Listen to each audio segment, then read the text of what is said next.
do a good thing in the wrong way and it becomes a bad thing. Sex is a good thing. We don't teach that in the church. We teach, sex is dirty, sex is gross, sex is disgusting, so save it for your husband.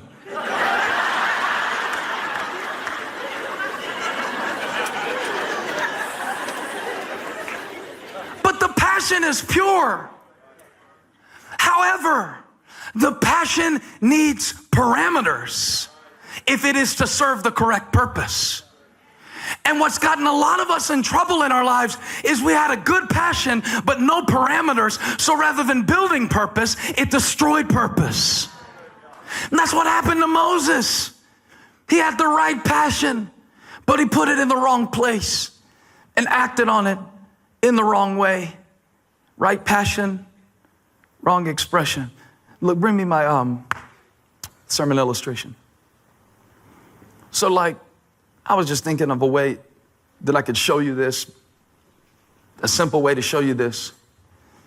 And it's like, imagine right now that at this point in my sermon, I know this is simple, just go with me. Like, hey, I got an idea.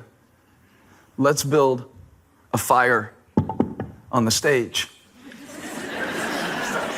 I just think it'd be cool to build a fire on the stage. I'm stacking wood to build a fire on the stage. I actually thought about how far should I take this sermon illustration. And I thought about gasoline, and I thought I would see how far I could go before people started leaving, exiting the building. But I think suffice it just to say that, everybody in the room understands the problem with this proposition. And the problem isn't building a fire. The problem is building a fire in a place where there's nothing to contain the fire.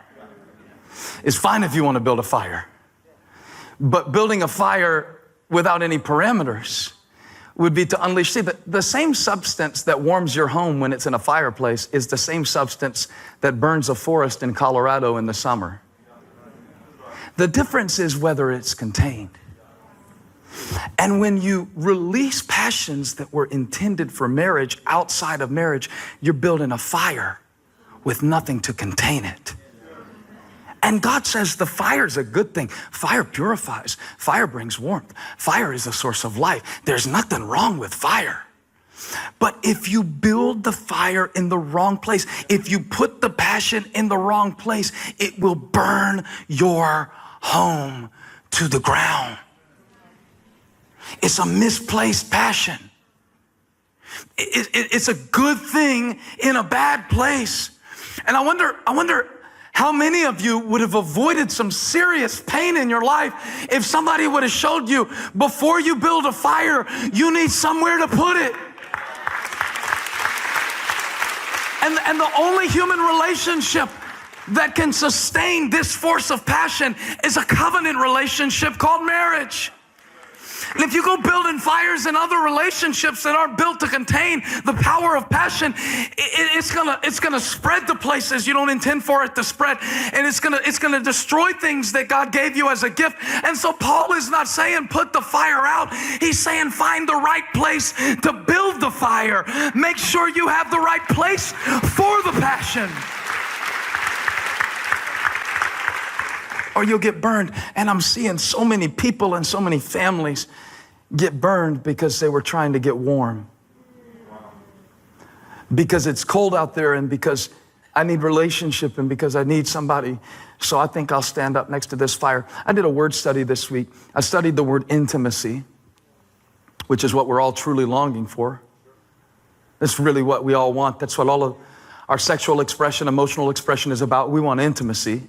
That's what we want. That's what we desire from God and from others. We want to be known. We want to be accepted. We want intimacy. But then I studied the word infatuation, and I was fascinated to find out that in Latin, this will make you sound so smart at lunch this week. In Latin, infatuation literally means false fire. Looks like fire, but really can't warm you. Looks like fire, but really can't empower you. Looks like fire, and that's what the world offers, is an infatuation with images of sexuality, but it won't really warm you. In fact, it can actually run away from you and burn your house down. And some preacher needs to get up in front of you and just have the guts to care 2 cents worth of nothing what you think about it, and say, if you're building these fires in the wrong place, it's gonna burn you. It's gonna burn you.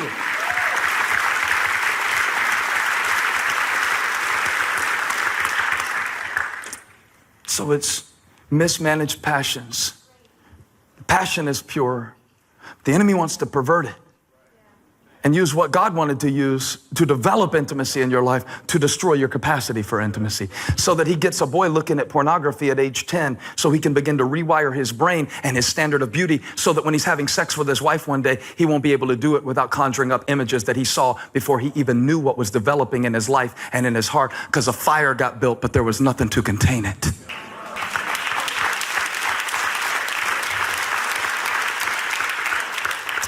I say this not to condemn you. I say this not to bring all your mistakes up before you. But there are some of you that are building fires in bad places right now. Sending text messages to the wrong person right now. Visiting some of the wrong sites right now. Filling your minds with the wrong kinds of images. Indulging in the wrong conversations. It's nothing wrong with the fire. It's just where you put it. And let's close talking about something positive. Let's talk about shameless solutions. Shameless solutions.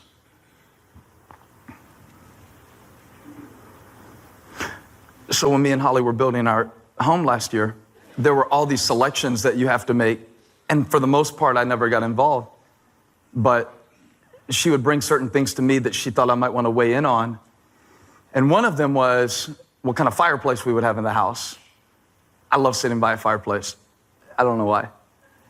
But I like the gas log fireplace, because this is about as much work as I want to do to start the fire. Like, to me, that's my version of roughing it. Like, that's my outdoorsmanship right there. Just flip that little switch. And the fire comes on. She said, no, for this house, we need to have a real fireplace with like real logs and stuff. And I'm like, oh God, no. I mean, we're gonna have to go chop wood, and I'm gonna go buy a flannel shirt from Old Navy, and I'm gonna have one in the closet.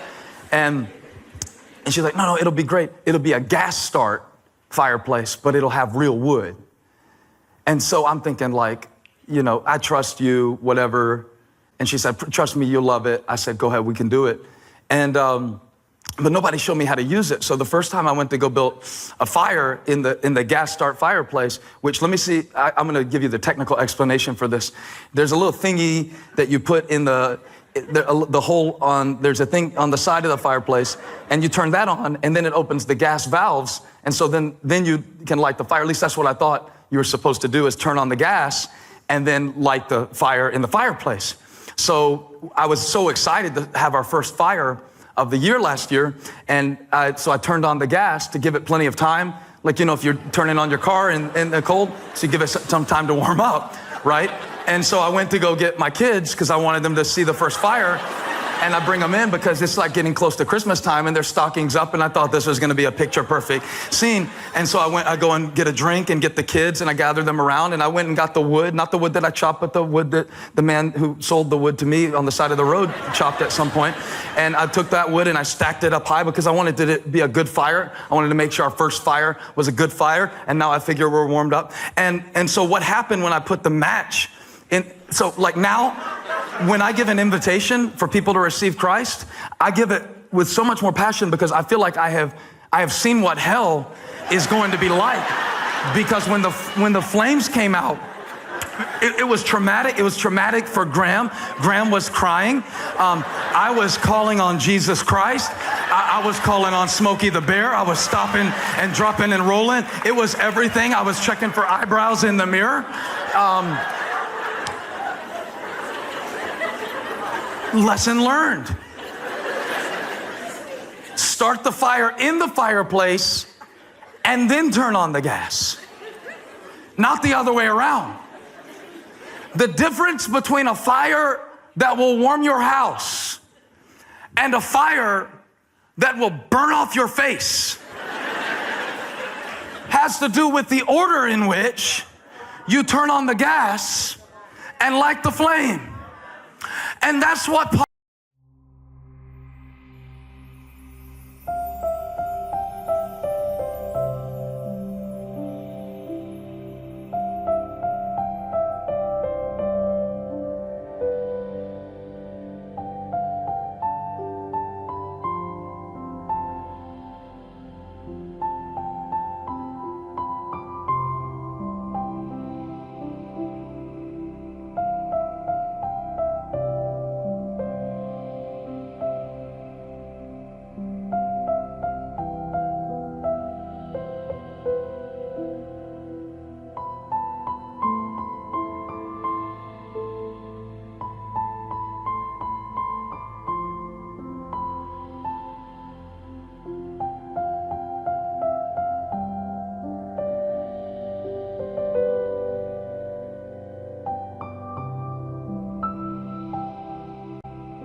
Paul is saying, church, and that's what God is saying. He's saying some of you are running the gas valve wide open in your thought life. And you're running the gas valve wide open in your conversations. And you're running the gas valve wide open. And so you're getting hit by all these flames that are consuming you and burning you alive. What do you expect? When you turn the gas on and leave it on and let it build up and just think what you want and say what you want, and you don't control any of this, like, how did you think this was going to end? When you let the gas build up and you never got any help with those issues and you never found any place to discuss them, and where did you think this was going to end? He said, first marriage, then fire. Context is everything. And some of you, I'm not trying to be hateful, I'm just trying to be helpful. You're sitting here feeding the fire of lust and discontentment and wondering why the flames are burning so high. You say, well, I just can't control myself. You know, that's kind of what Paul says in the passage. He says, for those who can't control themselves, you should get married. You know, that's actually a poor interpretation of the original language in Greek. He didn't actually say for those who can't control themselves. He said for those who are not controlling themselves. See, because he said that the fruit of the Spirit is love, joy, peace, patience, kindness, goodness, faithfulness, gentleness, and self-control. So you have self-control, but when you feed the wrong fires all the time, like some of you are just throwing logs on the fire all the time, and you're miserable because you're watching The Bachelor.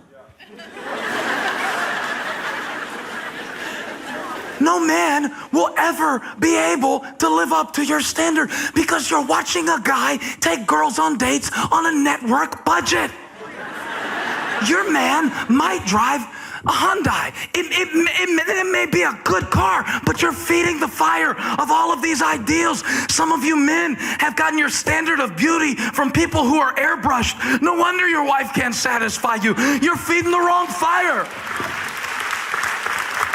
And it's flaming up and blazing up, and you're running the gas, and you talk how you want to talk and do what you want to do and say what you want to say, and now you're wondering, why can't I control this? Because you didn't control it. So what do we need? We need a big old ice bucket. You know, what the church does, and what I used to do a lot of times when I would preach about these topics, I would think that the solution for sexual sin is a big old bucket of shame. You know, so we just, you know, something like that. And all the sermons are based around shame. It's like, and that's effective for like 3 days. But then it flares right back up. Most of the time in our sexuality, shame is the source of our problem, so it can't be our solution.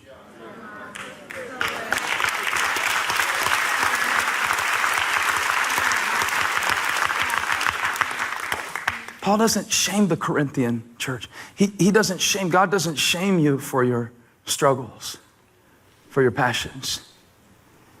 He simply wants you to get them in the right place.